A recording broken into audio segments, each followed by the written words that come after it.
air sign Aquarius, Gemini, and Libra. Kumusta po kayo guys? Okay, so air sign, maraming salamat po sa walang sawang pagsubaybay sa ating mga reading. And kung kayo ay bago pa lang sa ating channel, mag-subscribe na po kayo guys. And i-click mo na rin yung ating notification bell para lagi po kayo guys updated sa ating mga bagong upload. So air sign, tignan natin kung ano ba ang inyong gabay ngayon. Okay. Air sign, Aquarius, Gemini, and Libra.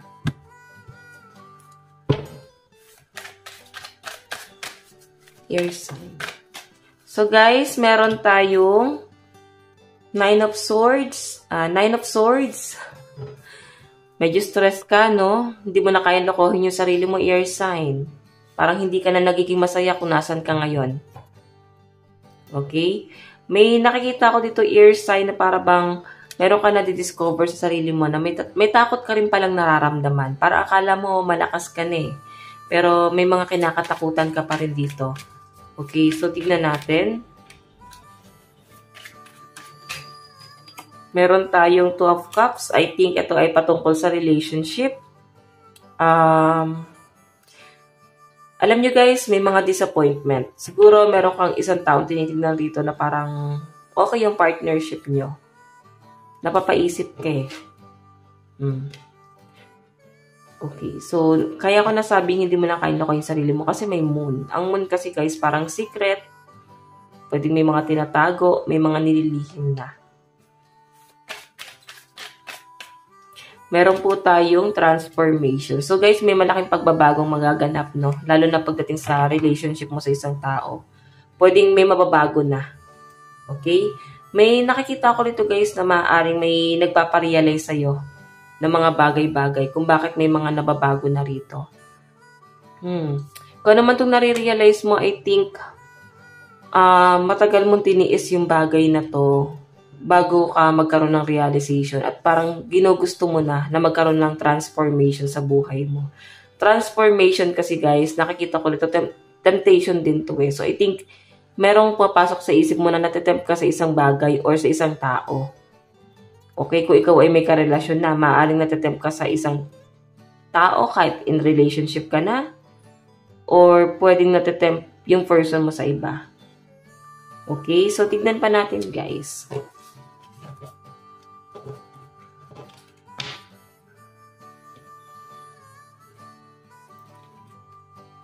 Pagdating sa inyong career,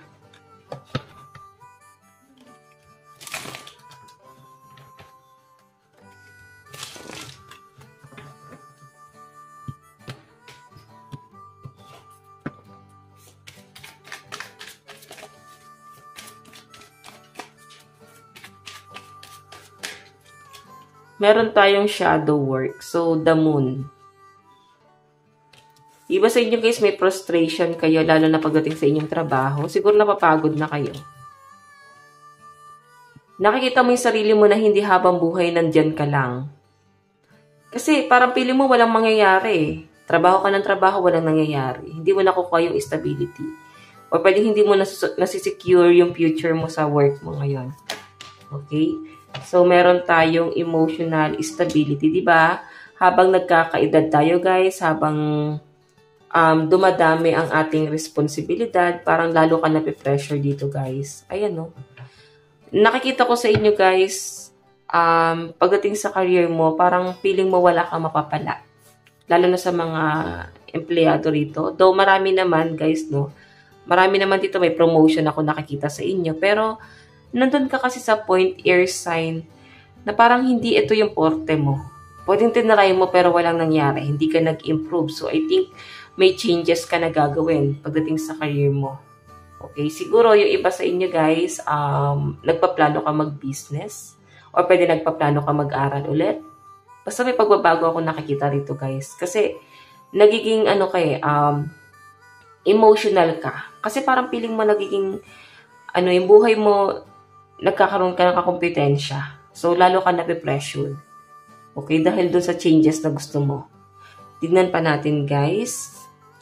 Pagdating naman sa inyong kaperahan, sa daloy ng inyong kaperahan, air sign.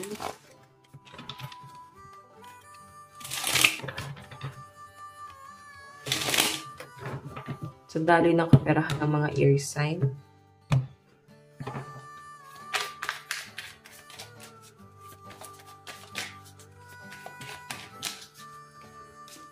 Meron po tayong perceptive. Meron tayong burden. Seek truth. So guys, kung makikita mo, nahihirapan ka na. Nahihirapan ka na dito sa relationship nyo. Kasi may burden na eh. Ten of Lightning. Okay? Sabihin na natin mahal mo yung person mo, pero nandun ka kasi sa point na para bang napapaisip ka na kahit mahal mo yung person mo. May mga bagay rito na parang nabibigatan ka, lalo na sa obligasyon. Though marami naman kayong plano sa pinapakita sa akin, air sign. Marami kang gustong mangyari, ganun din yung person mo. Malayo ang gusto nyong marating, maabot. Nakasettle na siya guys. Yun nga lang guys, napapaisip ka eh. Pwede merong ibang offer. Okay? Kasi guys, dito sa connection nyo ng person mo, parang wala pang nasisimulan. Or pwedeng maraming struggle. Though mahal nyo naman ang isa't isa, maraming struggle. Pwedeng may mga humahadlang. Pwedeng ayaw ng family mo sa kanya. Or ayaw ng family niya sa'yo. Okay? So, tignan natin guys ang inyong advice. Kung ano man yan guys, huwag mo na sigurong pahirapan yung sarili mo. Kasi hindi ka mapapaisip ng ganito kung alam mo sarili mo na pwedeng dumanas ka ng matinding struggle dito sa relationship nyo pagdating ng araw. Pero kung mahal mo yung person mo, kasi kayong dalawa lang naman yan guys, siya lang naman yung pakikisamahan mo at hindi ang ibang tao. Okay? So, tignan natin. Advice, meron po tayong duality. Meron tayong education. So, I think medyo napipressure ka talaga sa person mo kasi pwedeng edukado yung person mo. Pwedeng gusto mo siyang pantayan. Pwede kayo guys magtulungan. Ayun no. Okay, pwede kayo magtulungan ng person mo. Tignan pa natin advice.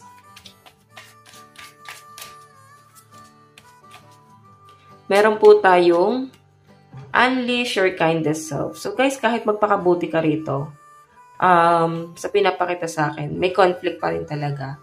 Step up and lead eh. Tignan mo, kailangan ikaw yung namumuno. Parang kailangan ikaw yung nagko-control sa relationship nyo. Dapat nga parehas kayo.